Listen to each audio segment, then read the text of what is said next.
Oh, we're back. We're back after. It's been a minute. It feels like, I think it's only been 2 weeks since we last recorded, but it feels like a month. Bro, I think that's what happens when you're in a routine of doing something like every single week. So when you don't do it for like 2, it feels longer than it should. It's like, I go gym every day. So when I don't go for like 2 days, I'm like, fuck, I'm slacking.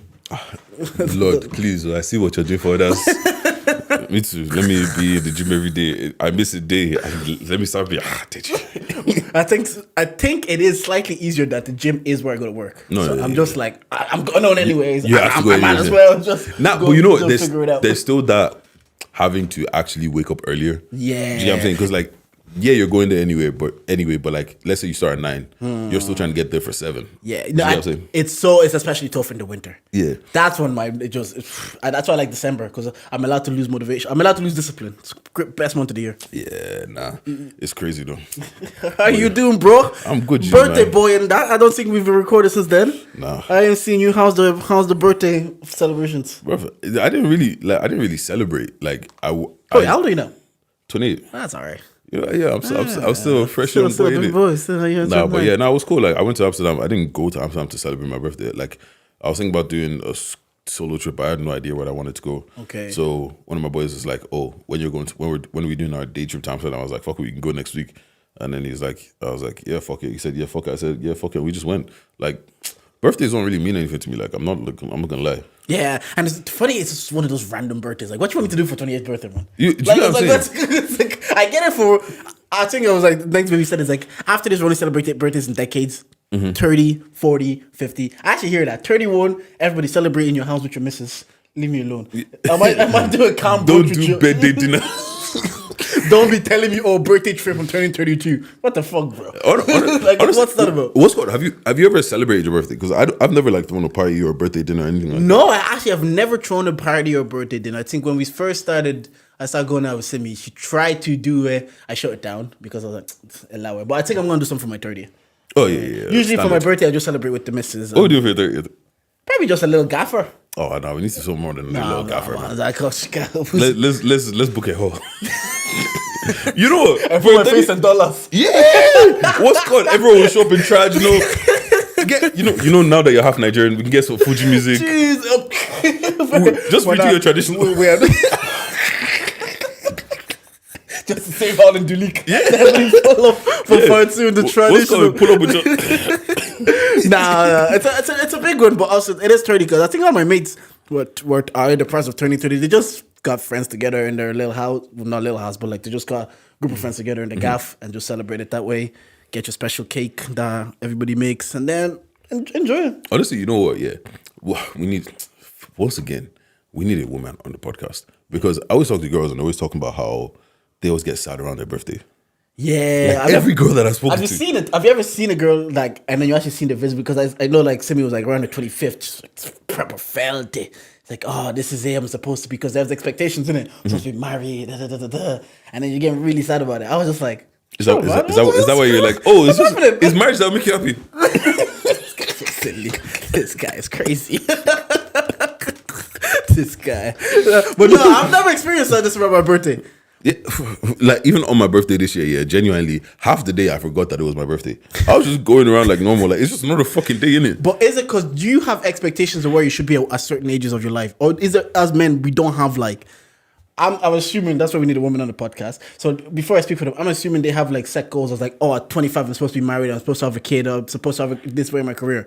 And if they don't have achieved those things by that age, maybe they feel that sadness because of the pressure they've put on themselves. Whereas I don't know if we have that same expectation on ourselves as men, depending on the age. I think that for us is like maybe 40. If you're like approaching 40 and you're still like, I'm still out here in these streets and I don't have a family. Maybe you feel it then, but I don't know about you. Nah, for me, like I have goals I want to reach, but it has nothing to do with my age. You get what I'm saying? Yeah, that's like, what I'm saying. Yeah. My age does come into play when it's kind of like, there's certain things I want. And it's like, as a big man, I should be able to do this. Yeah. Do you get what I'm saying? Like, because obviously life has changed a lot. Like reminiscing on life being like 20, like if you told me I was on the wage, if you told me I would be on the wage that I'm on now, I wouldn't believe you. Do you get what I'm saying? But like if stuff like, oh, I want to drive a specific kind of car, I want to do this, it's not really like, a lot of it is, it's not outside of me, it's all things that are on me. Do you get what I'm saying? Things that I can change. Yeah. But like it's not like by 30 I need to be married by this. Like no. And I think that's why maybe they attach age to goals. And so when you reach a certain age, because if they just had the goal and maybe they didn't have the set age, it says, do you know what? I don't mind what happens. I just want to be a mother of 2. Yeah. For example. And you don't attach an age to that. I don't think your birthdays, maybe not, because the biological clock is there, and even subconsciously it is. So by every age, they're more aware of it than we. I also think it could be that, you know, some people might have had a bad birthday, because some people just have bad birthday experiences. You get what I'm saying? Yeah. Like I know some people it's like, I was having this conversation with my boy the other day, right? And it's one of those things. Have you ever had a low-key fear of throwing a party and nobody shows up? Yeah. And it's kind of like, if I do this, will people actually show up? Especially, when you're younger. But I think now it's like, you know your friend, because there was a question in the time on the other side, do you have reliable friends? I think at this age now you'll know, like, if I throw a party, I'm not doing it to have 100 people. I'm doing it maybe to have 15 people. And those 15 people, if I invite them, they will show up. All right, fair enough. I hear that when you're younger, say if you're like 20, 21, and I always say this, we're all a bit insecure, we're all not sure in ourselves, so we're all figuring shit out. And you're like, if I throw a 21st birthday, and that's why some people invite so many people, so that someone has to show. Like, it's like, look, if I invite 100 people, 50 shows up, that's a good party. Yeah. Whereas if I invite like 50 people and then 20 show, and then you feel a bit insecure about that. Now you're like 10 people, that's fine. But the thing is, sometimes it's not only about like throwing a party. Do you get what I'm saying? Like some people, it's like throwing a birthday dinner. Because I do know that some people have had bad birthday experiences when they were younger, and that's what has that's what makes them upset on their birthday every year. Yeah. Do you get what I'm saying? And it's kind of like, sometimes you might feel like, oh, let's say I want to go on holidays, and all of a sudden nobody's down to go on holiday with me. I think that's what they always say, is like your birthday or big events exposes who your real friends are. And I think that's why I know we mock women for taking it so personal when people know about birthday dinners and losing friendships or whatever. But I always say, I feel anyways, women have a higher standards of relationship than men do in every relationship, whether it be romantic or friendship. Yeah, facts. That's why they take it to heart when I'm like, this is my day and whatever, but nobody shows up. Whereas a guy is like, I didn't wish Didge happy birthday. You say it a week later, it's calm. But for them, they feel it more. Even in a romantic relationship, like, I know we joke about this, but men will be like, especially when you're younger, they'll be cheated, they'll be mad, because they value those relationships in general just more than we do. So I get it. I get where they're coming from. It's like, yeah, this is my one day of the year, the one day that I have expectation of you as a friend to pull up for me, and you couldn't pull up for me. My thing is, every year though. Also, you know what it is, yeah. Yeah, it's like, take 1 year off. No, okay. Do you also think it's just because it's the one day that is meant to be about them? Yeah, I guess it's the one day that you literally get to be the attention, what's the word I'm looking for? The center of attention. Center of attention. I get it, and it's like, it's the one day that you can make sacrifice for me. But just sometimes I think they're asking for too much. Like, you want everybody to, like, again, this is your 23rd birthday. You want all of us to fly to Cancun. Bro. And the 24th birthday, you're asking all of us to fly. It's enough now. At 23, you know I don't even have money like that. It's enough. Like, so sometimes I hear it. Sometimes, like, I get it. Like, if it's your 30th, I was like, I think I was listening to VP said his wife's 30th. They all just, because like Sabre was born in 92, because they're all turning 30 that year, they all just went on one big holiday. And I was like, that actually makes sense if you're all in the same group. Yeah, but that only works if you guys are around the same thing. Yeah. Like, because if my birthday is in January and your birthday is in July, and we go on holiday in July, it's not a joint birthday, it's your birthday. Then let's go. I hear it, because I wouldn't have an issue with that if I know that we're doing a trip for our 30th. So it's like, yeah, but you don't care about the actual, because like, I don't care about the 30th. I just care about the trip. Yeah, because a lot of people want to spend they want to celebrate their birthday on their birthday. Yeah, do you know what I'm saying? Yeah, so that's kind of what it is. Because if I'm born in September, someone's born in January, and we say let's go like June, July, someone's born in March. Yeah, no, I don't care, man. But June, if one's born in January and the other one's born in September, June is a nice middle ground. Yeah. And like, let's say for both of birthdays, we just go on a birthday. I hear it. It makes sense, but like, it just. But I understand it. Like, after I had, especially the trad, like when the trad happened, and you see people show up for you, and you see the place is filled with like love that people that you met from childhood, that you met from like partying, that you met from college, and they're all showing up because they love you.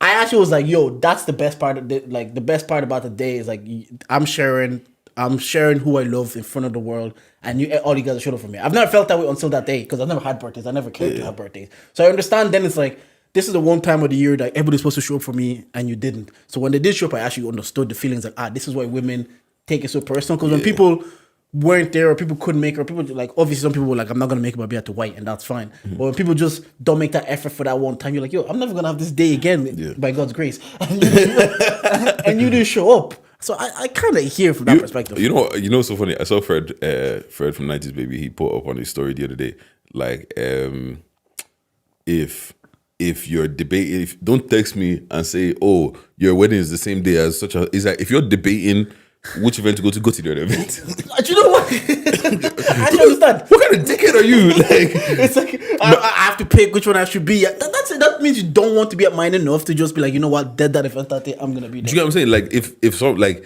on your wedding day, right?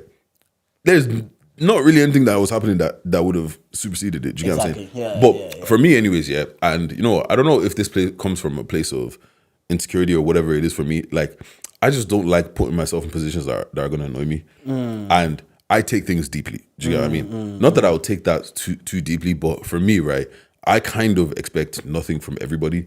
So I would expect nobody to show up. I'd be more surprised that people show up, even though I know that people would show up, but I'd be more surprised that they showed up. That's how I felt. I was like, people took days off, people flew from different countries. I'm like, yo, y'all doing this for me? This is fucking crazy. You don't know what? Y'all niggas love me. I was like, what? And that's probably the one and only time I was like, so that's why I said during on the days itself, I probably enjoyed it more than like Semi did. Like the days, because I was like, this is so fucking cool that people are here and we're just having a big party. In my years. Yeah, I was like, what are you doing here? So no, like, what are you doing here on my wedding day? Is crazy. Shut up! You came. I invited you, but I didn't expect you to be here. But I think that was it. But happy birthday, bro! 28 Thanks, and that big upwards. What's that thing they say? Upwards and onwards from here and all that. Amigo, Tasman, shout out. I really appreciate it. Appreciate everyone that wished me happy birthday. A lot of people wish me happy birthday on the wrong day, but it is what it is. But also, a lot of people wish happy birthday. You didn't see the group shot until like a week later. No, you know what? This is the thing. Yeah, you just didn't see it, and you replied a week later. With that phone, I don't always have that phone on me. Okay. So sometimes I don't see it. That's the phone that reset your chin. That's what you have to. Yeah. Don't mind me, man. What's called toxic? It's toxic, you know. She said the only reason you have two phones is because your chin. You know what? Fair enough. Listening to their pod and watching clips now. Yeah, Reed's the feds. Yeah. Reed's the feds, man. She just calls out bullshit. She asked the most incriminating questions. Like, how do you want me to answer this without getting in trouble at home?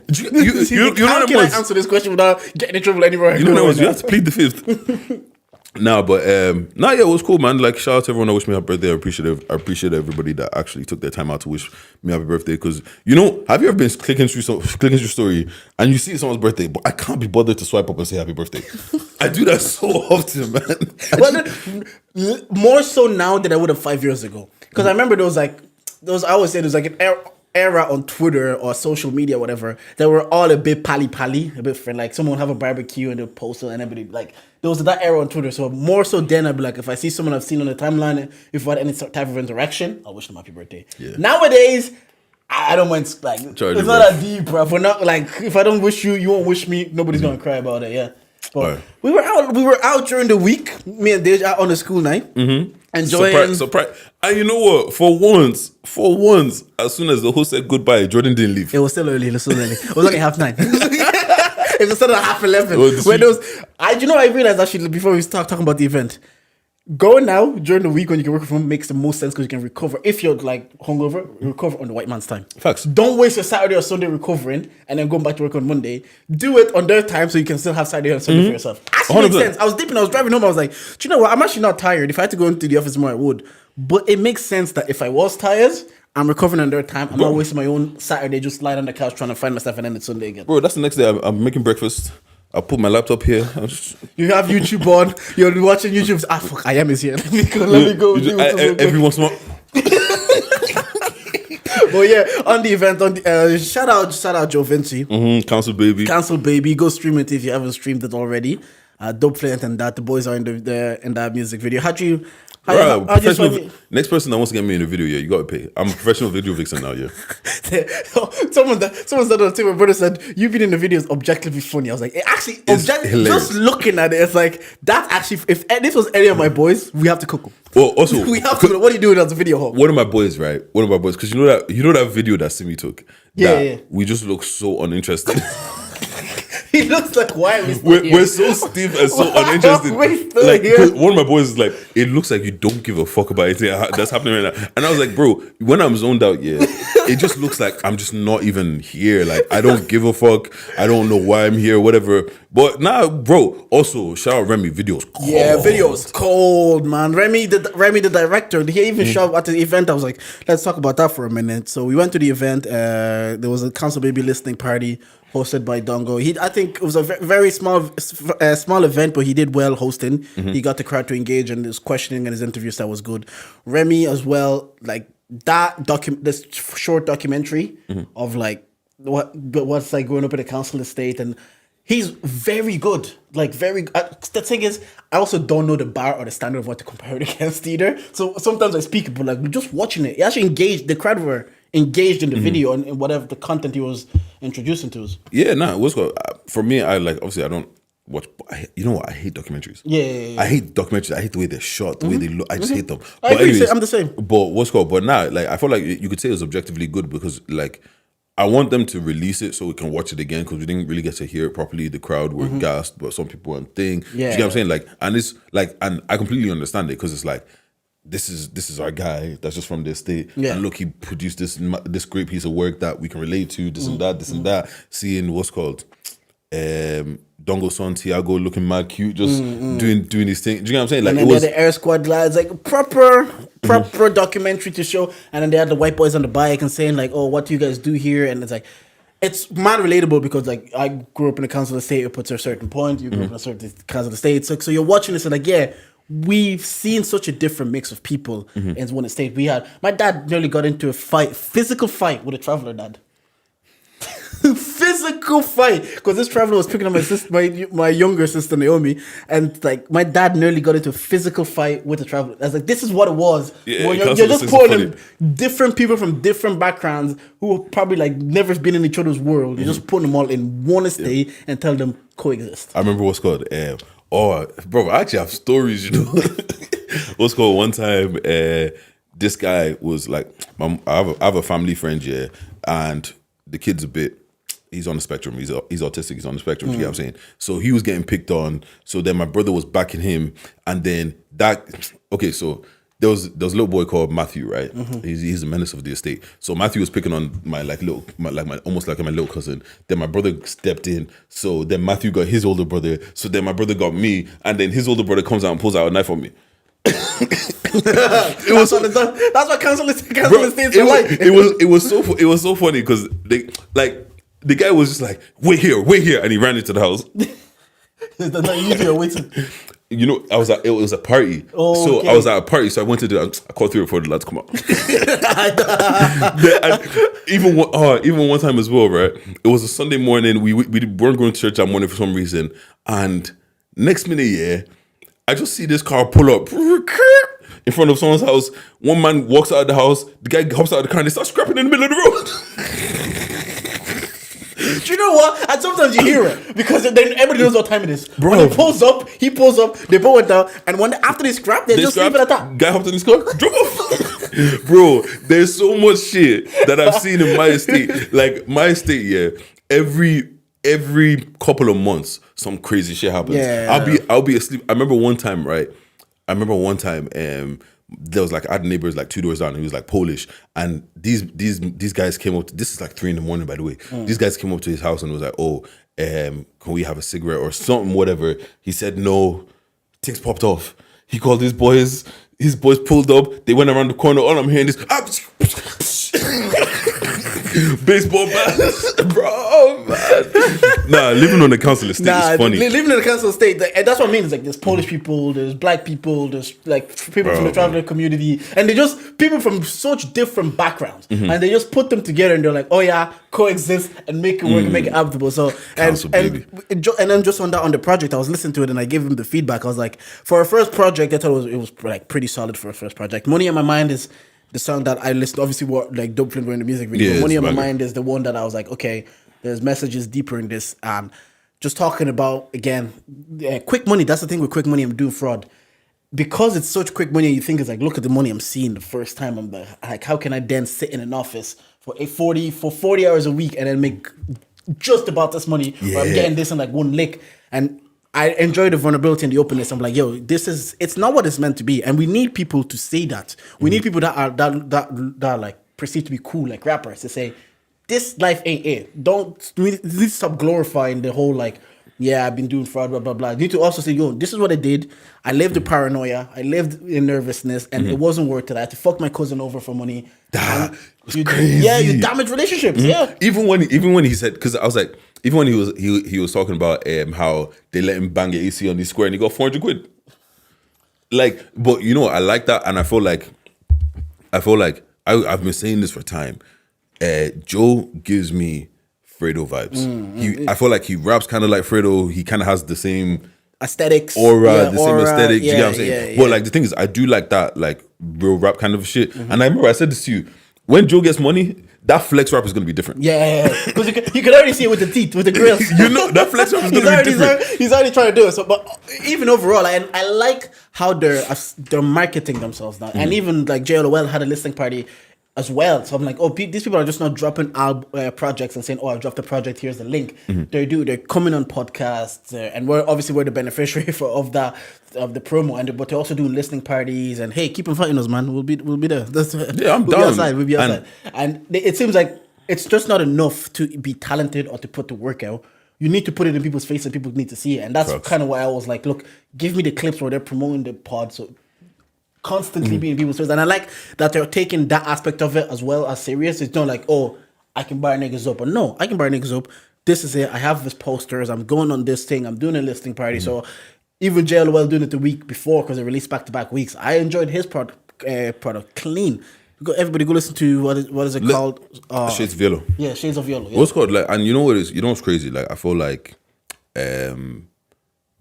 this was a dream of mine for a while of like being able to, because I remember like 5-6 years ago I was like, if Irish artists want to drop music, there's nowhere for them to promote. And that's what I wanted to create years ago when I was still on radio with the podcast, and like just there was different avenues for you to promote and go on a promo run before your project comes out. You know what I'm saying? Let people know what's going on, because one of the boys, remember the boy that I told you that was cooking me, he's like, I was like, oh, the video's out, and he's like, oh, let me see the video. And then I sent him the video, and he's like, I wanted to hate, but it's cold. Yeah. And then he's like, you know what? And then I was like, oh yeah, his EP came out today. I like, go give it a listen. He's like, I actually will. Do you get what I'm saying? So it's kind of like that's a potential listener that he wouldn't have gotten before, just off of different stuff like that. Do you get what I'm saying? And I feel like the level of music that is coming out, is like, it's not that I'm not listening to it because he's coming to the podcast. Yeah. I'm listening to Dublin because I actually fuck with it. Yeah. Do you get what I'm saying? Yeah. Listening to it now, the song's too short. Yeah, isn't it? It's like a minute and a half. You're like, but sometimes that little, and because that's a single as well, so that draws you to the album. Sometimes they take the teaser, it's a minute and a half. You're like, yo, what else is on this project? Then you might go back and listen to the project. Let's even talk about Shades of Yellow for a second, because what's called? I listened to that. I was listening to that today actually. Okay, let me. And lows to lows, bro. You know what? Low key, Joe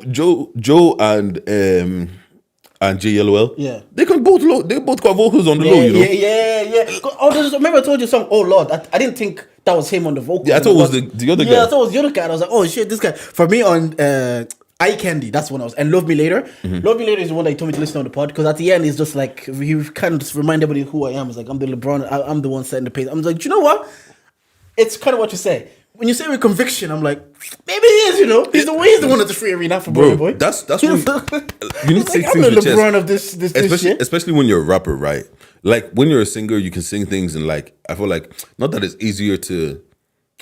I feel like with singing, you can by having a nice voice, like you know that guy that sings "Let me suck your titties, baby." You can say nonsense and it sounds beautiful just because you have a nice voice. But rapping is not the same.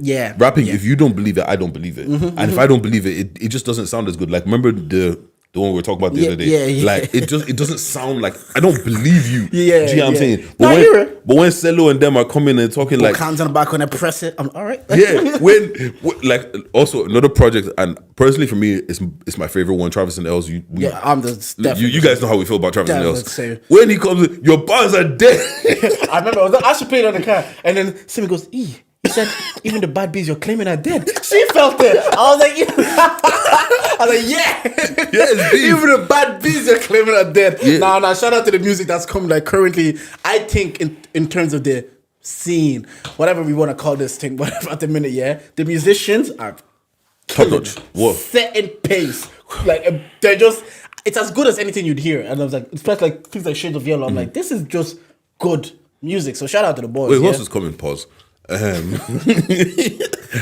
know Jafaris is dropping soon. I think Smiles is dropping soon. Smiles is dropping soon at the end of the month sometime. And Simba's Den, the rappers on that, gave them.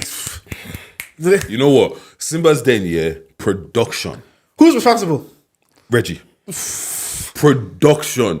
That shit looks so fucking clean, and I'm so happy, man. And it's like the perfect amount, 15 minutes. Yeah. So by the time you get into it and you're like, that was awesome. And the rappers, they're like, the whole concept is fucking class. I'm not gonna lie to you. Go listen to Simba's. Go watch Simba's Den and watch the whole thing. I'm not gonna lie to you. As soon as the music stopped and they started doing the interview, I cut it off. You know what? You came for the bars. I came for the bars. Hey, they got their views. These are not the views we want. Yeah, and you know what? And you know what was beautiful about it? I see the interview stuff on TikTok, so I'm good. But no, once again, like I feel like we're reaching a level now where everything is just starting to elevate. Yeah, like we got the podcast doing their thing, and it feels like each podcast are in their own. What Get the Just do is different to what Babes on Tapes do, is different to what we do, is different to what Bar for Bar do, is different to what Dongo does. Even though Dongo and Nesser do similar kind of things, it's a different style. It's different. It's a different style. Then what's called? We got a bit of drillish, but you can go into rap with Cello. Then we got the Travis and Els and the. You call that more drill, innit? Yeah. Then you've got JOEll with the rap, but also I want to give you a bit of flows. Then we got the real rap with Joe. Like it feels like. Now we're getting to a place where there's something for everybody. Do you know what I'm saying? And everything. So shout out to everybody like doing that and everybody pushing their thing and pushing their thing. I wanted to actually say this to you now that we're talking about like artists and thing. I actually watched Swarm, yeah. Let's talk. Let's talk. I watched it because I was on episode 2 and then you said. Do you know what I realized? They're all like, there's only 7 episodes in like 20 minutes. I'm like, oh, I can bang this out in 2 days. I thought there was like 13 episodes, like 14 minutes. It's quick. Like, oh, this is very quick. So I watched Swarm, yeah. I understand it was a very Danny Glover kind of concept thing, like in terms of like celebrity culture and fantasizing about celebrities. Spoiler alert, by the way. Oh yeah. We're spoiling everything. Today we're spoiling everything. Go watch Storm. Go watch it still. It's actually kind of class. Also, before we get there, we're talking about power and we're spoiling the shit out of it. So let you know now. Forward. But before we actually do that, let me do the intro before I get into it because I forget. Yeah. Anyways, we are Charge It to the Game. We are the podcast with the highest level of analysis the culture needs. Who does the part? Is it Demi? Yeah, you know. The culture needs. I'm Uncle Demi's a road girl. Call me Jordan, and I'm here with. You know, it's your girl's favorite voice, Big Ditch, nigga with the Midas touch. You know. It's actually weird when we're just 2 of us in the room doing it because at least when there's a guest, the guest cooks him. Or the guest says, I'm not going to lie, that's kind of cool. Look, this is. I'm waiting to the point where we don't talk about it anymore. We just move on. I think with every guest, though, every guest is like, yeah, your voice wasn't like that 20 minutes ago. Look, man, why is it like that all of a sudden? Look, the thing is, you have to be, in this life, you got to be diverse, innit? You got like we're talking about diversity in the every scene. Do you know what I'm saying? Like sometimes you got to talk up here, sometimes you got to talk here, sometimes you got to talk here. Do you know what I'm saying? Like it's just different, innit? Yeah, but let's talk about these shows. Let's talk about Swarm. Let's talk about Swarm. Wait, actually, before we talk about Swarm, make sure you hit Rome Candles. Oh yeah, you know, fantastic candles. Get everything you need. It's bloody fantastic. And yeah, shout out to Ezzy, Rome Candles. Make sure you cop some of those.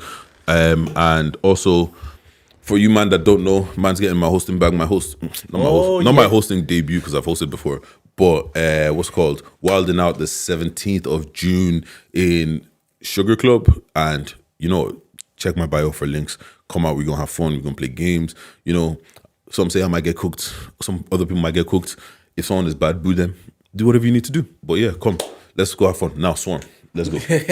Yeah, so let's talk about celebrity worship culture, yeah. Oh, it's the weirdest thing ever. It's genuinely the weirdest thing ever, and as a whole, I understand what Danny and he based it around Beyonce and the Beehive, essentially. Yeah, so but how you could in like episode 6, yeah, where like the face changes. Yeah, is that? I think it's a real story. Of a fan that was like that, yeah, bro. Because do you know it's before the last episode where she randomly turns into like a lesbian? A lesbian, yeah, which was so fucking random. But I just watched. I was like, what? Did she just? You know what? It's 2023. Yeah, people do whatever the fuck they want. When she turned into a lesbian, I was just kind of like, but remember they were showing like for that episode, they weren't showing her face. They were showing other people and mugshots and shit like that. Yeah, that's why I was like, is this real? I feel like it's based on a real story. I didn't read into it that much, but what I wanted to then touch on in terms of like celebrity based, have you ever not like worshipped a celebrity, but really like looked up to a celebrity first and foremost? Probably when I was younger, I was 50, but it wasn't even like too like if someone said something bad about 50, I'm getting annoyed. Yeah. Or like I'm defending him. It's just whatever. Do you get what I'm saying? Yeah. Like I just really like his music. Yeah, That's it. I found myself like especially when I was younger, I was doing it with footballers like Drogba. You couldn't say anything bad about Drogba. Or like we'll start talking about Jose Mourinho, whatever. And then, but the older I got, the more it's just like, they're just human beings with extraordinary talent. Essentially, they're just people like you and me. They grew up in conditions that are not too dissimilar from us. They just had a talent and a work ethic that was able to elevate them. But I'm watching this, I'm like, there is that culture of like the Barbs and the Beehive, and they will travel across the country in a car if they need to. They'll sleep in their cars if they need to, just to see this person or to like. It's kind of like it's the idolatry that the Bible told us about. Because people use in the Bibles after the idolatry, they're worshiping statues, but this is the modern day version of it. Bro, it's mental illness as well, bro. Yeah, because how are you looking at a celebrity and then everybody that comes at them, you want to fight them online? Because she was killing everybody. Also, yeah, I'm not gonna lie to you. If you're over the age of like 15 and you have a celebrity fan account. Do you know there's a thing where Lori Harvey didn't have a Twitter, I think it was. People just had fake Lori Harvey Twitter accounts. That's so weird to me. And then they just repost whatever she's posting on Instagram, they just post it on Twitter. That is so weird to Hopefully me. they're below 615. Yeah. Hopefully. even below that. Because, bro, find a job. Like, touch, as our co-host, our former co-host would say, touch grass.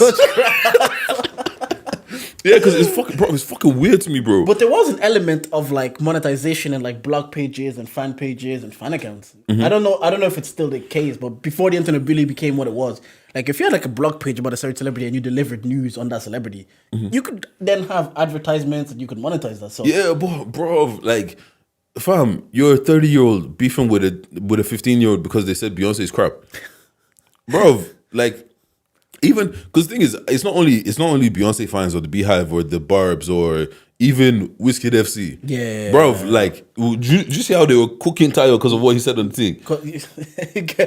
That's it. Like when people genuinely start to curse, because obviously in Swarm, if you said anything bad about, I think her name was Naija. Naija was the one. Naija. Yeah, yes. She would literally kill you. If she had to travel across the country, she had to find your house to kill you. There was a scene where she saw someone that criticized Naija on Twitter, and then they ended up being in his house.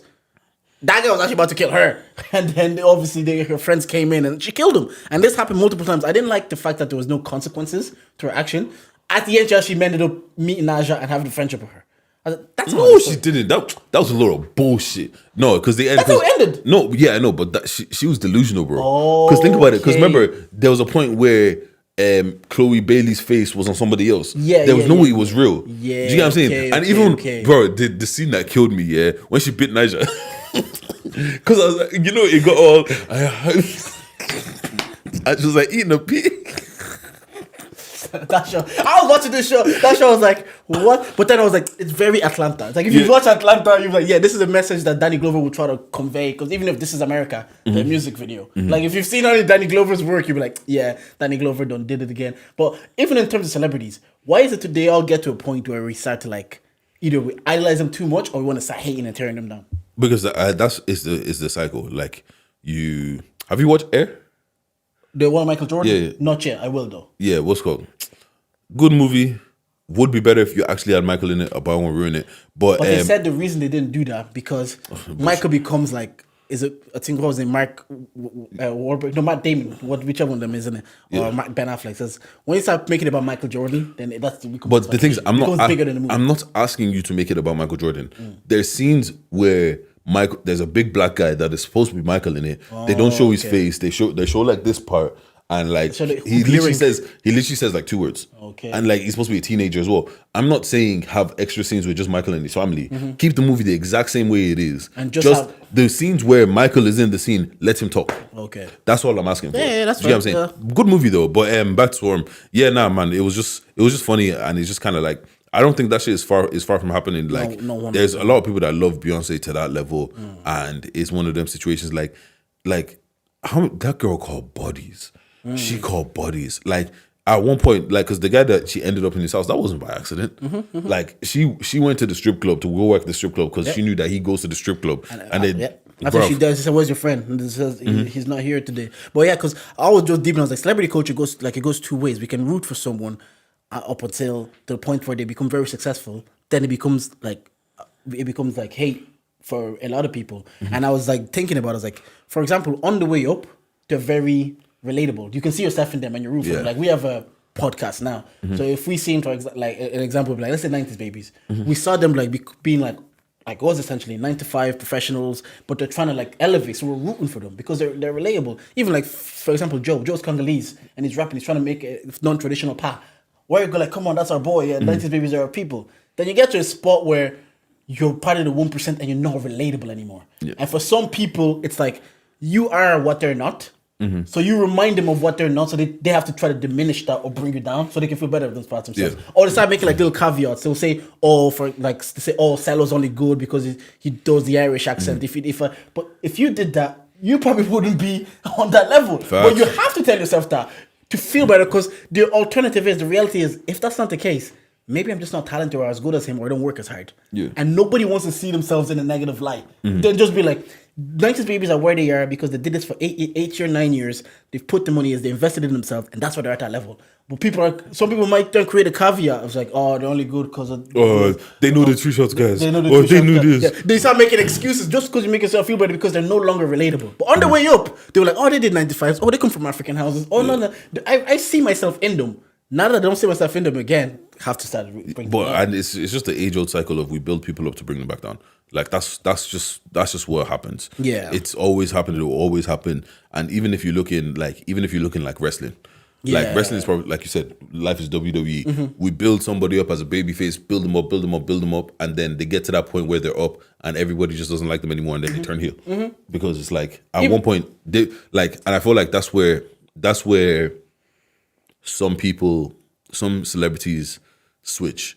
Especially the kid ones as well. Yeah. Because you build this kid celebrity, build him up. And when they turn about like 17 and they want to start being their own person and stuff like that, and then that's when it's like, oh, you shouldn't be doing this, you shouldn't be doing this, you shouldn't be doing this. And then that's when some of them just step into it and just be like, yeah, fuck it, I am who I am. Like Bad Girl Riri. Like that's what she's like, yeah, fuck Miley it. Cyrus. I'm not Hannah Montana. Like that was the little sweet American girl from like the countryside. That's not me, so I'm gonna twerk naked. Yeah, you know what I mean? Like let her throw her little pancakes around, bro. but that Swarm, in conclusion, I think Swarm was very like, I actually did enjoy it, and I was when I was watching, I was like, celebrity culture is so mad that people get fixated in 2 ends. Either they get absolutely obsessive, or you just gotta hate on them. Yeah. And then I was trying to think about it, I was like, I guess because the relatability leaves, they're no longer relatable to you. So I guess then you're kind of like, I'm not that, so why am I not that? Oh, it's because I'm not doing the Irish accent in my rap, and you just try to play that down. Let's talk about some good shit now. Power. I don't know. Power's just gotten really good recently. Free my guy. No. RP my guy.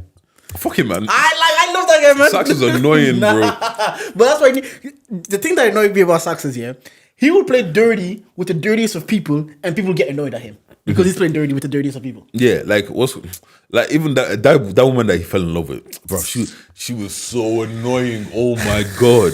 Like she's annoying. That was the definition of dying for Nyash. He actually died for Yash. Yeah, he did the most. That's why he died. He was trying to get on her good graces, and he was doing everything to get on her good graces so she can validate him. Also, you know And what? he Yeah? died. Oh, like these men are so horny for Tariq, man. Like they want to they want to catch him so bad. Jay-Z has a bar saying sins of your father makes your life 10 times harder. Because what Ghost did, And Ghost got away with it. Ghost got away with it and he died and they couldn't get him. So that means like we have to, someone has to pay. I'm leaving here with something. You know that Denzel thing. I'm leaving here with something. So because we couldn't get your dad, we're gonna put all our focus on you because something so shady is happening here. You know what's fucked as well, yeah. Well, because you know the way that Western Holdings is a Ponzi scheme. Yeah. Crazy.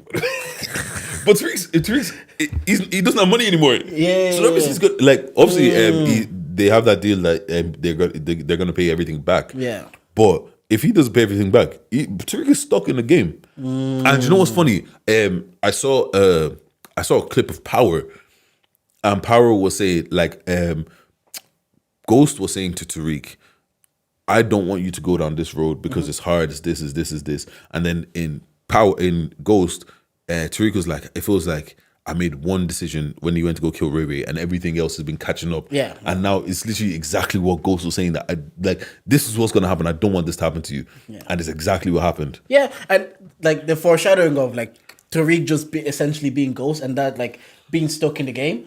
Because if he had just gone to school and got his, because that's a Ghost still got him in the end. That's why he's in college anyways. Because people forget that. Why is he in college if he's living this life? Because the deal was once he graduates with a certain degree, 4.0 GPA or whatever, he can get his trust fund or his money. But now that trust fund is gone. Now he actually he can just say full college.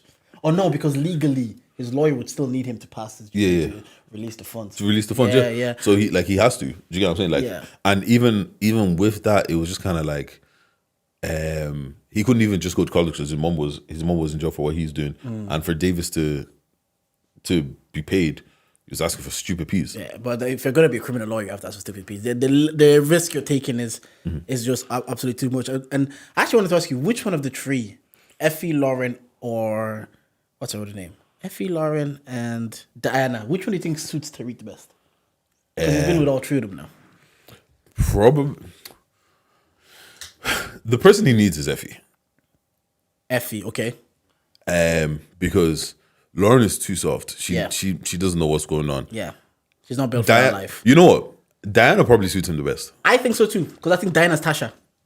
Yeah, She understands living in it, but she's Tasha and she also wants out. I think Tasha never wanted out. I know. That's what I'm saying. She's Tasha, but she actually wants out. Because she'll understand who he is. She'll understand the life he comes from. She'll understand doing all the drug dealing because that's her family. That's her upbringing. But at the same time, she'll understand wanting to leave. So I think it's between Diana and Effie. Because that maybe Effie when she Effie's does the one he needs. The college thing, she'll leave as well. Yeah. Because Effie's trying to get out of the game. She's only doing it because she has to. Yeah. Do you get what I'm saying? Yeah. And she's willing to go. Aren't they y'all? Isn't Tariq also doing it because he has to until college is finished? Yeah, no, yeah. But what I'm saying is, right, if you have Effie in your corner, right, Effie will do everything in her power, like essentially trying to kill Lauren to try and make it happen. Do you get what I'm saying? Effie's ruthless. Yeah, do you get what I'm saying? Effie does what needs to be However, done. though, Effie suits Kane better. 100%. Like when they finally fucked. Also, you people that are rude on Twitter, man. It's incestuous, isn't it? They're just fucking each other. Like this. But that's life, though. Yeah, it's true. That's life. It's like, when you're in the same circles, the same industries or whatever, people just end up fucking. Yeah. But no, I do like that Effie and Kane got together because they suit each other very, very fucking well. Yeah, they do suit each other very. Like, yeah. Now, what's called? What was I going to ask you? Braden and that his black babes. What going there? I didn't like how they fucked, man. It was too quick. Yeah, like it felt like, oh, I met you today, tomorrow we're fucking. Like they didn't even build up their tension. Like they were doing it with Kane and fucking Effie, where every week it was like they're sitting on the call, they're texting each other. I was like, even though she was with Tariq, that's how you know women are not good people. No. It was coming. I have to back woman. She tried. She tried what? She tried. She what's called every time you put it on her, she just wasn't having it. Yeah, that's true. Until she actually could. Until she went to the dorm room and then he slept with Diana, and then she was like, and also it's just like fuck it, like fuck you, whatever, and he just left her in the middle of nowhere. It's like find your own way home. But that's how I think he's gonna end up with Diana because that's the second time, even with Lauren, it always ends up back there. And I think there's an element of like familiarity because do you know how they say, oh, you marry your mom or you marry your dad, whatever that saying is. There's that element of like it is like a mini Tasha who comes from the similar circumstances and would understand him the best and would understand him wanting to leave because she also wants to leave. I don't you know what, now thinking about it, I don't think he ends up with her just purely because she wants out. She wants out too much. So you don't think Tariq is gonna get out of the game? Nah, he can't. I think yeah. He can't. He probably will die. He's too deep in. And what's called? Oh my god. That self-righteous motherfucker that she was fucking with. What's his name? Abdul Shabar Salem, whatever. Bruv. He annoys me. And then you know the thing that pissed me off the most? When he went on stage and he did that stupid poem. And then even if you're gonna do a poem and do some corny shit like that, yeah, at least drop her name in slide. Like, do you know what I'm saying? Yeah, my guy Diana in front of everybody. I thought it was, and then he's like, you should respect me for putting my heart. Fuck right off. They just said your buzz are dead. The buzz was so dead. Oh, don't even get me started as well. Drew as well. Oh my fucking man. And if I speak on Drew, they'll cancel this podcast. No, and this is the thing.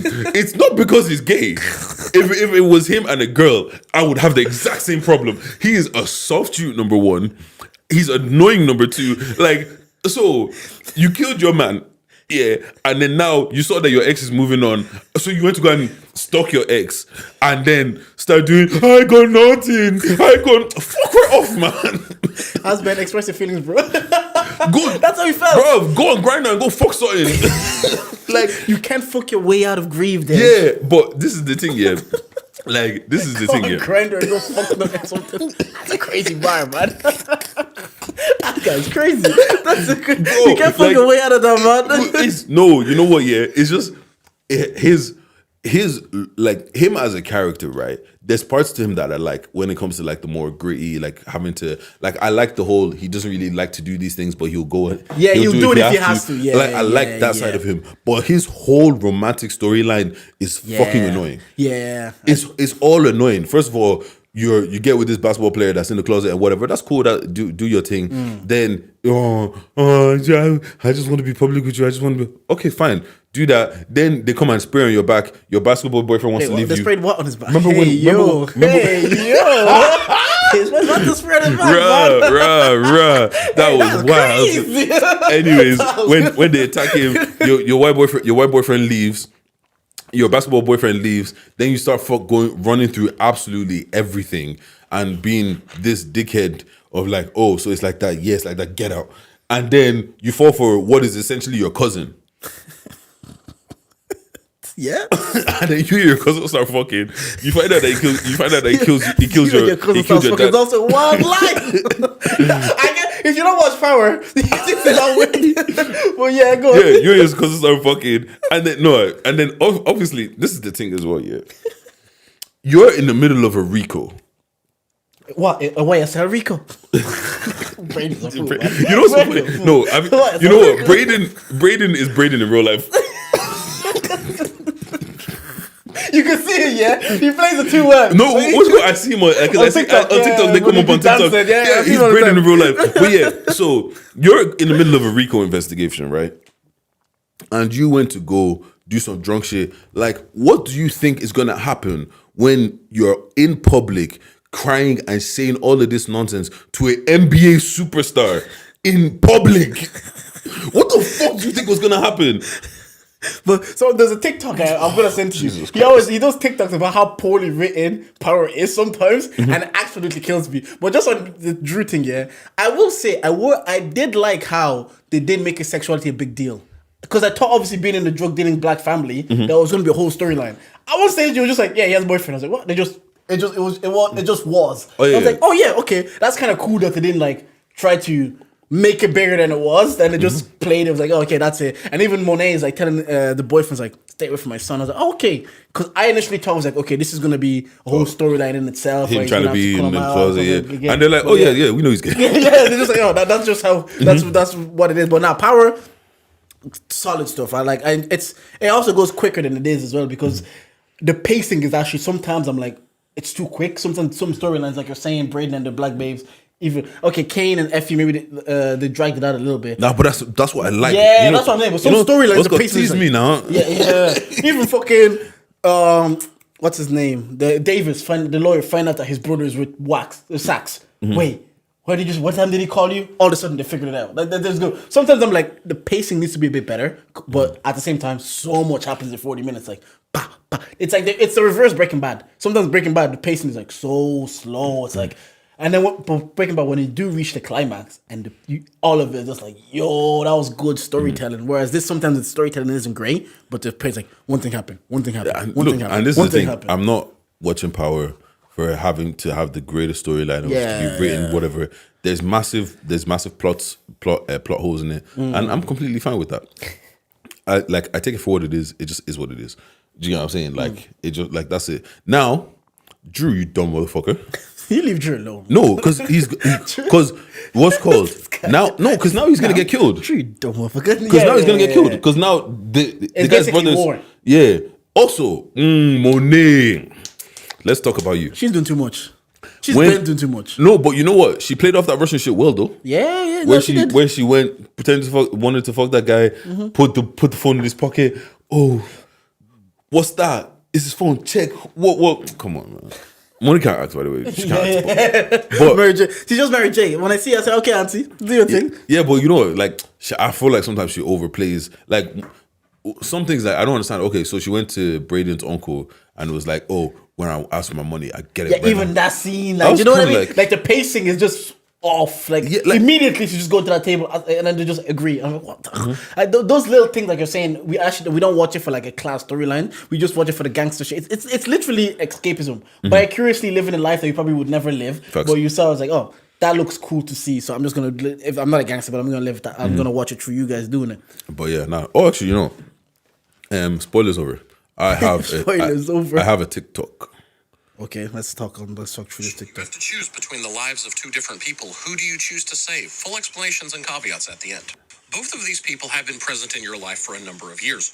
One of them absolutely hates you. They detest you and they wish you ill. However, virtually everything they have ever done has benefited you financially, socially, in almost every single way. Now, this was done purely because their interests lined up with yours and they wanted to benefit themselves, but they do hate you. They just want to succeed more than they want to see you fail. This is also likely to continue in the future forever. Your interests will line up and they will always work to better you, even though they hate you.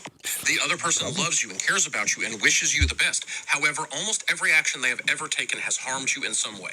Again, financially, socially, in almost every measurable way, this person has been extremely bad for you, even though they mean you only the best. Now you are put in a situation where you can only save one of these people. The other one will definitely... And no, there's no clever answers. Which one do you choose to save? That is so easy for me. It's like that saying, the road to hell is paved with good intentions. People cut out their mothers and their fathers and their family members if they're so detrimental for them. Whereas you can be in business with someone, for example, look at the UFC, for example. I bet you there's bare niggas that hate Dana White. Facts. But because he's going to make me money, he's going to put me a platform, they're willing to work with him. So, like, love... I think maybe it was 21 Savage said it. Shout out 21. He says, I'd rather have you trust than to have you love me, because the love will blind you. There's so many, even like from our, like we could say our mothers that came from our community. They've stayed in detrimental situations and they've lost out on their livelihood and they didn't live a certain standard of life because of the love they had for someone or their kids or whatever. Or family back in Africa. It's just so that love can be so detrimental.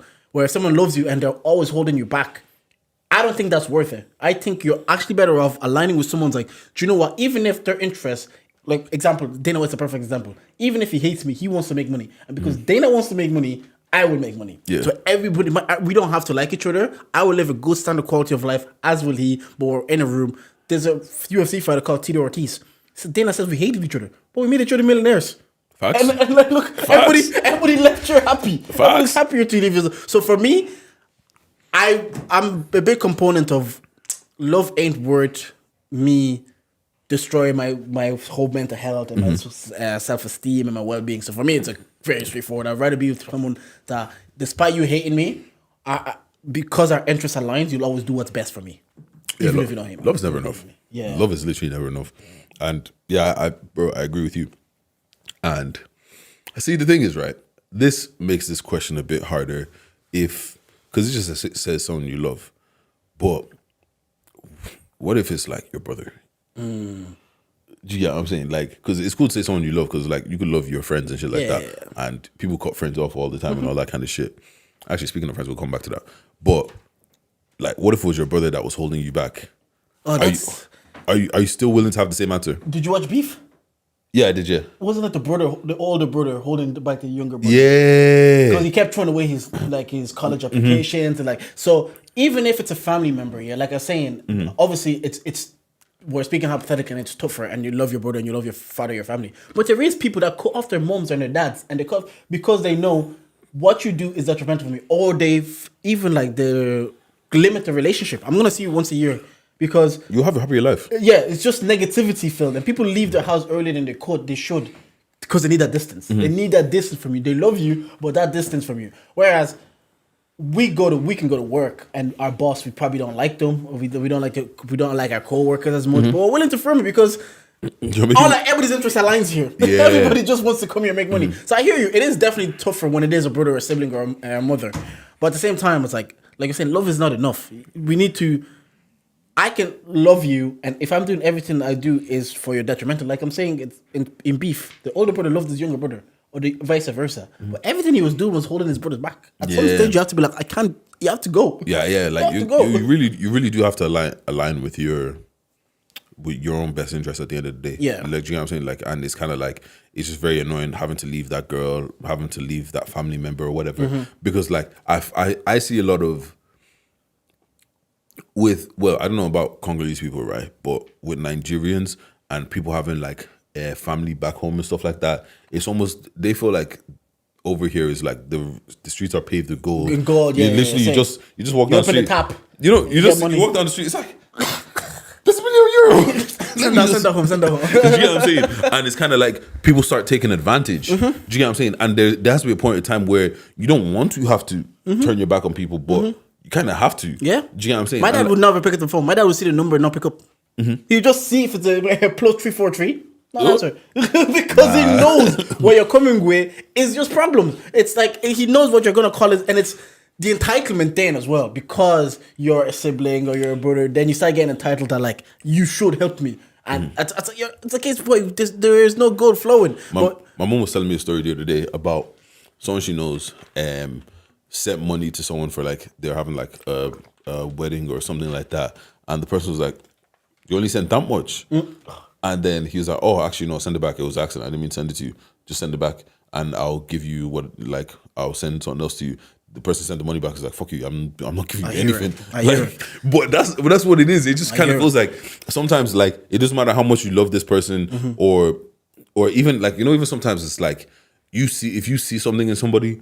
And it's like, I want this person to succeed, and I know that they can succeed, but you can't want it more than they want it. Yeah, if they don't want it, what's the point? Yeah, you got to just let it go. And sometimes that's what the saying say, love from afar.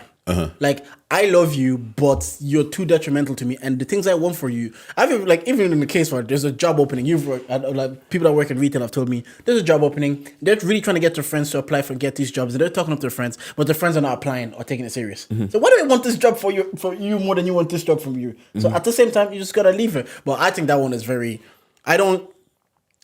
Once someone has your best, even if it aligns with their interest, once everybody's winning and you won't do anything detrimental to me, that's fine. Whereas you can't do anything detrimental to me in the name of love continuously, and for me to be like, I'm just gonna accept it from that. Yeah. What's called? Remember I said we'll get back to friendships. Yeah. I really love my friends. Yeah, like I hold my friends to like a really really high regard. Whatever. Like I fuck with my friends heavy, right? But is there anything your friends can do that it just makes it like it's done? There's loads, and there's like I always say, friends love isn't conditional for anything other than your children, mate. Like perhaps like that's probably everybody else is conditional because my everybody's love in my life comes with conditions, even your children. Yeah, fair enough. Because like imagine you're like you came and you found out your son went to go do beep. Yeah, do you get what I'm saying? I hear what you're saying, but there is serial killers in maybe for you personally, and I understand what you're saying. Like if your son is committing crimes, you might not be able to of certain crimes, you might not be able to love them. But there is parents where their kids are like serial killers, and their kids kill people, and they still go visit them in jail because they can't switch off the love, especially mothers, that they can't switch off the love that they have for this person that they've birthed. Yeah. So that's what the unconditional comes from. They see the worst side of a human being. They see the worst aspect of what a human can do, and they just can't switch off that love. Yeah. Whereas if it's a friend or partner, like I always say to my missus, like our love is very conditional. Like there's certain things I know I can't do, or there's certain things I know you can't do, or this thing won't work. So there is conditions to make this. We do love each other, but doesn't mean that it's like, oh, it's unconditional. You can do whatever I can do, whatever I want, and I can go home to a peaceful, happy home. It's crazy. Like I do think that. But in terms of back to friendship, yeah, there's a lot of things that your friends can do that will damage the friendship. Say, for example, let's say we're in business essentially. There's certain things that like, okay, if there's money coming in and query them all, people start hiding the money, they start hiding the Excel sheets. That will affect. I might look at you funny. I was like, yo, that's kind of like we're in business together. There has to be an element of trust, and if you break that in whatever way, like again, we might still be able to do the part and do the business, but the friendship aspect is eliminated because you've affected that. I'm in a situation. If you had a partner, not even move to her, I can't then shout at your partner or talk to you a certain way. You look at me different. That's a condition. Through my respect for you, automatically I have the respect for your partner. Yeah, I hear you. As long as she's respectful to me, like in the same way she can talk to me that way because we have a relationship. So everybody has to remain. So there are certain things that in friendship, if you do that, if you cross that line, our friendship might have to be over. But why'd you ask that? Because there was a friendship I had, right, and it was never from my side. It was never beef. Do you get what I'm saying? Because like I do things where I'm bad at keeping up regularly with people or like checking up on people or even getting things done at certain times. You get what I'm saying? Like I'm bad at that sometimes. You get what I'm saying? Like okay, even our boy that had the gender reveal party. Yeah, like I didn't really speak to him until he wished me happy birthday. Since then, I didn't speak to him. Do you get what I'm saying? But it's all love. Do you get what I mean? And but yeah, so there was a friendship back in the day or whatever, and from my side, it was all love. It was all whatever. And then the person, how could I say this without being this out? if I speak, let me just put it this way. Yeah, the person cut me off like I was a random hoe. Oh, like you know the way that like a thing you're saying is just like, oh, if I want to cut this out, I won't even have a conversation with you. You're not worth the conversation. They cut me off like that. Jeez. And that was the thing that bothered me. Other things happened that I was fine with. I was like, it is what it is. Like, because the thing is, I could have probably sorted it out with a phone call. Yeah. Do you get what I'm saying? That thing, it's always the case.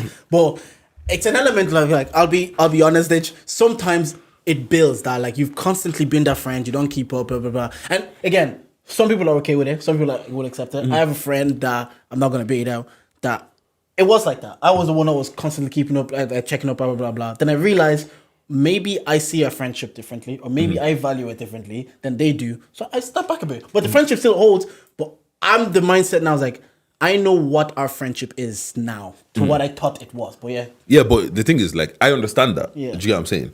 And like, I can completely understand that. But the thing is, right, if you have a friend, right, and you're like, obviously there's different levels of friendship. Do you get what I mean? Like if you're on the lower levels of friendship that we're cool, we may speak here or there, we may even go out occasionally, calm. But if we're supposed to be boys, if we're supposed to be friends, right, and you have a problem with me, and you don't come and address that, and you just cut me off, that is because I hear that. Does our friendship not warrant at least having a conversation? That is what bothered me. And that's why I was like, fuck you. And the thing for me as well is like, I hear that. For me as well, I'm not that person that I don't flip flap through. Fuck you is cool. Fuck you is cool. Once I say fuck you that's it. It's bang. Fuck you for life. But is there a point now you can even have that conversation anymore? There's no point now. I don't care. There's like you did what you did. Do you get what I'm saying? And the thing is like seeing that person almost feels like they almost want to reconcile, but it's too late. And it's so funny because that's some of that is just pure like ego.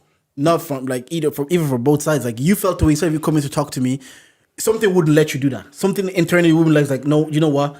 I'm not having that conversation. I'm just cutting him out. Yeah, but and, like there was no need for that either. It's like, and there was also no need for like, you know what? Because you didn't do it, fuck you. Like both sides could be like you're saying, a quick phone call probably be like, do you know what? I feel like I'm the friendship that's always checking. You never make the effort. You never check, and you'd be like, do you know what? I hear you. I'm gonna try a bit different, and that's it. The friendship can move on and maybe progress. And if it keeps happening, that's like I was listening to Brilliance as I always do. They always make fun of Taylor. Like they always make fat jokes at Taylor. Like every time she walks into the room, they doom doom doom. And she just said she got in a group chat with him and says, do you know what? You preach mental health. Every time you make fat jokes at me, it makes me feel a certain way. Situation solved. Situation solved. That's it. Like, and for me, it just kind of feels like if if I consider you a friend, there's damn near nothing that I wouldn't do for you. Do you get what I'm saying? Yeah. And it's kind of like if you have a problem or I did something that rubbed you the wrong way. I 100% understand. Like, bro, like if we've gone to the point where you're telling me deep shit about yourself or you're telling me things that other people don't know and all this kind of stuff like that, I feel like if you have a problem, it at least, at minimum, warrants a conversation. No, I want to, and I think we're at that age, we've built friendship for like 15, 20 years, that either my thing is, I would not cut a friendship off without the conversation. I'd be like, this I make fair. Or, like what I said earlier, I'll understand that maybe I see this friendship different than what it is. I will back off a little bit. I'll be like, you know what? I'm not gonna make as much effort. I'm gonna, obviously we're still boys, and we're like the boy I'm talking about when I see them, it's all love, and they're actually very good. They're actually very good when I'm talking to them. They're just very bad at communicating the other way. Yeah. That's very bad. Yeah, but like that's fine. Like I'm fine with those situations. You get what I'm saying? Because I'm like, all right, cool. You know what? It's on me. I was the one that was bad in this situation. Let me reach out. Let's hang out. Let's do whatever. You get what I'm saying? No. I'll text you a couple times, whatever. But it's like this person also went and you know what soft blocking is, yeah? soft block is when you block and unblock. You block so they don't follow you. Yeah. They did that. And the things I didn't even notice for time. One day, it's like I was having a conversation with someone and it's like their name came up. I was like, I was like, so that's what it is. So they still want you to still see it eventually, but you don't know they're blocked. But I wonder what stopped people from just having that conversation or even attempting to having that conversation. Is it just? Do you think it's just purely like ego to be like, I'm bothered by this, but instead of talking about it and addressing it, I'm just gonna block you? Yeah, but the thing is, right? You can't call somebody your friend if you can't have hard conversations. That conversation of like, oh, I feel this way about it. And this is the thing, like I know some people sometimes they say they don't want to say it because it's like, I don't know how you're gonna react to a way that I don't like, whatever. But when I'm telling you to go tell me how you feel, it's not for me to fix it or for me to do something. Like, okay, like let's say Jordan, you did something I don't like, right? I'm coming to tell you, yo, Jordan, I don't like what you did. I'm not even here for an apology. I'm not here for anything. I'm just letting you know that I don't like that. So now, next time that happens, you're disrespecting. I don't have a conversation with you. Yeah, you're violating. Did you get what I'm saying? So next time it happens, it's like now that I've said my piece. If it happens again, you know how I felt about it. I've let this one slide. Yeah. Now you're violating. It's like I won't know. And again, people always think like we're mind readers that once we're violating, we just know that we're violating and we'll stop. There's obviously certain situations that's happened when someone's like pulled you and they're like, you know what, I don't like that happens, and you're like, you know what, I hear it. Instead of, again, some people then get defensive. Oh, but you know I'm only joking, and that's actually so annoying when you're telling someone how you feel or something bothers you, and then they try to play it off as like, oh, I'm playing, but you know it's all love, you know it's all games. Just acknowledge and just hear them. What I realized is like a lot of people just want to be heard and seen. They just want you to be like, you know what, I hear you and I acknowledge you. And that means a lot to people. Yeah. Just like, okay, fair enough, I'm going to try to do better. Rather than if you come back and be like, oh, I'm only joking, then you're not acknowledging their feelings or you're not hearing it, or at least they'll feel that way. You know what, I came to you to have this conversation. All you could do is protect yourself and play it off as jokes. Next time, it's not on. I'm not having it. But like, it's just that whole friendship thing is crazy. In adulthood, it's crazy. Charge it. Man, it's been a minute. I'll start because I've got something to charge. So anyways, on the way to Amsterdam, on the way to, the day I'm flying out to Amsterdam, I have a flight at 6 a.m. in the morning, right? So I was like, calm, that's fine. It's not a big deal. I booked a car park, pay for the car park, just go park your car, get the bus to the airport. Calm. Everything is calm. 4 a.m., I realize I don't have my passport. when in your head you can picture, you know exactly where it is. Yeah. And the thing is, in my heart of hearts, I know that I didn't even think about it, so it's definitely at home. So I was like, you know what, fuck it, I can make it. My gate closes at like 5:30 or something like that. So I was like, yeah, I can fucking make it. So I fly down to Navan, grab my passport, do everything I need to do, and then I'm on the way back to Dublin. I'm checking. All right, cool. The boy, I'm gonna get to the what's called to the back to the car park at like quarter past 5. Then my gate closes at close like 6:40, whatever time my gate closes, whatever. So I was like, okay, you know what? Let me be sharp so I don't have to wait for the shuttle bus. I will pre-book my taxi to get there 5 minutes after I get to the car park so I can park my car, get my shit out, and the taxi will be ready to go and I can get to the airport. As I'm on my way back to Dublin, boom! Car dies. DJ again with the car problems. Car. It's like an ongoing thing. We have an episode called Brianna's Interlude. That's like episode 20. You know what?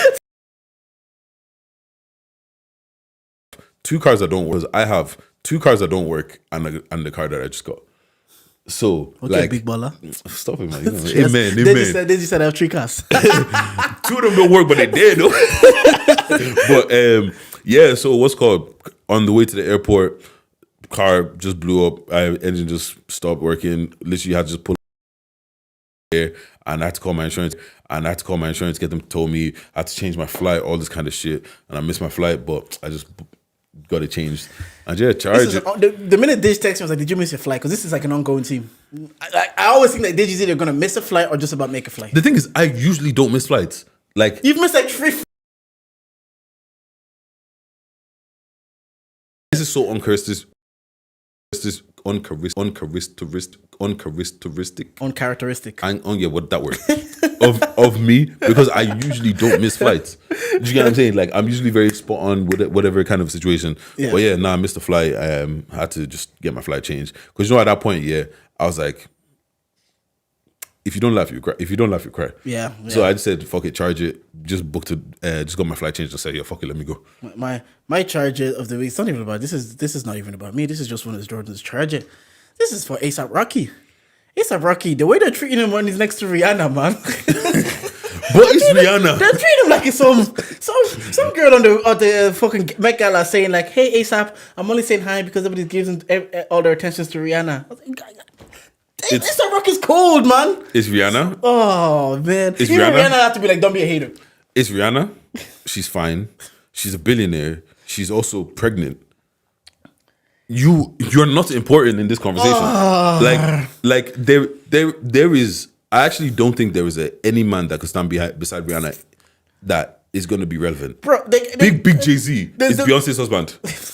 There's one picture standing in the corner. I was like, ASAP, man. They didn't know you did Goldie. That's awesome. They didn't know you like that. Another Jordan's charger. It's been a month. Akimi's wife. She's got a charger. You've got to charge that. Like Akimi's wife. I know this thing happened like a month ago, but this is one of Jordan's charger. Yeah, but yeah. What's called the M? But that thing is that's not that. It's not that unfamiliar because isn't it Wes Brown that got divorced? Wife took pretty much everything and he had to file for the bankruptcy. Yeah, I think it was a boo as well. Yeah, Ubu as well. Yeah, It's a thing. It's a thing that happens. What's called? Yeah. Apparently, Marcus Rashford being the humanitarian that he is. Apparently, his country down though. Wes Brown is living in one of his houses. Gave him a friend's rate. Jeez. God, that's it. It's actually fascinating when I hear lives of like people that were like multi-millionaires, and then you hear where they are, like just not like in a negative way, just like always things like, how did you lose all the money?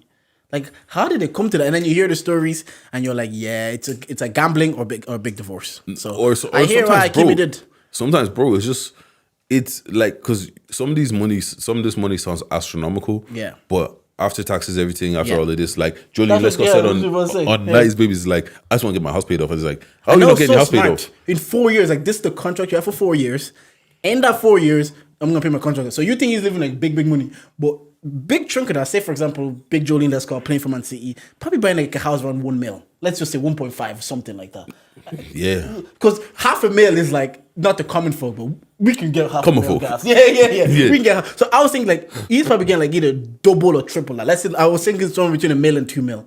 To pay that off in 40K a week, 120K after tax, 120K after tax, 60K. He's paying big money's going towards his. So I get it. Again, once he broke it down and they're trying to be like, yeah, but it's still a lot of money. I'm like, yeah, but in that also paying off high end. But it's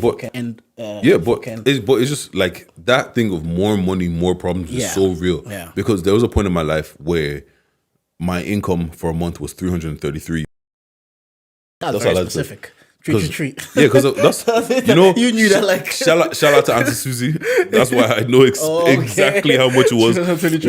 One day we'll talk about money properly on this podcast. Yeah. But and I survived. Do you get what I'm saying? Yeah. Then we moved up to a 25K salary, and then I couldn't live off of 333 anymore. Yeah. Do you get what I'm saying? Then you move up again, and it's kind of like your lifestyle changes. Yeah, like I said before, when we were setting up, I said the richest I've been in my life is probably when I started at Pfizer at like 35K a year, because that's when I had the most expendable income. Like that's when I like exactly what you're saying. All I had to pay for was petrol and car insurance.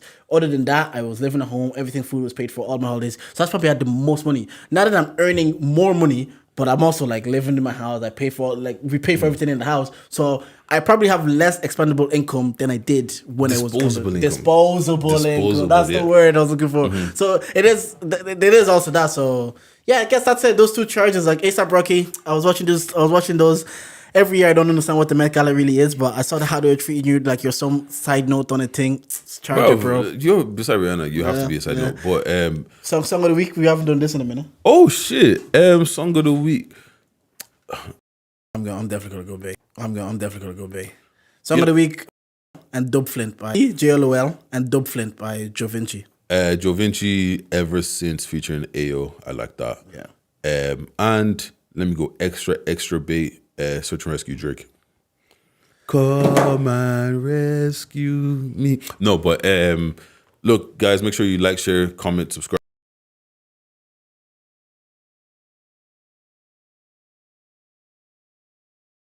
Keep doing the thing. You know, we got a little something for you. We got a little something for you. You don't want quick something coming quick. Episode. Yeah. On that episode. Yeah. Commented on that episode. Yeah. And you commented on that. Out, give him a shout out. We give him a shout out. Yeah. And you know, we might have a little. Might have a little something. It might not be. You know what? You might have a little candle to. You know, if there's a girl you want to impress. You know, just. You know what? Hit us up in the DMs. We'll sort you out. We'll sort you out. Make sure you like, share, comment, subscribe, follow us everywhere. Do everything you need to do. And yeah, let's get out of here because I have things to be doing today. Grand. So do I. And if you didn't like anything that we said on this podcast today, well, you can charge it. Thank you for listening.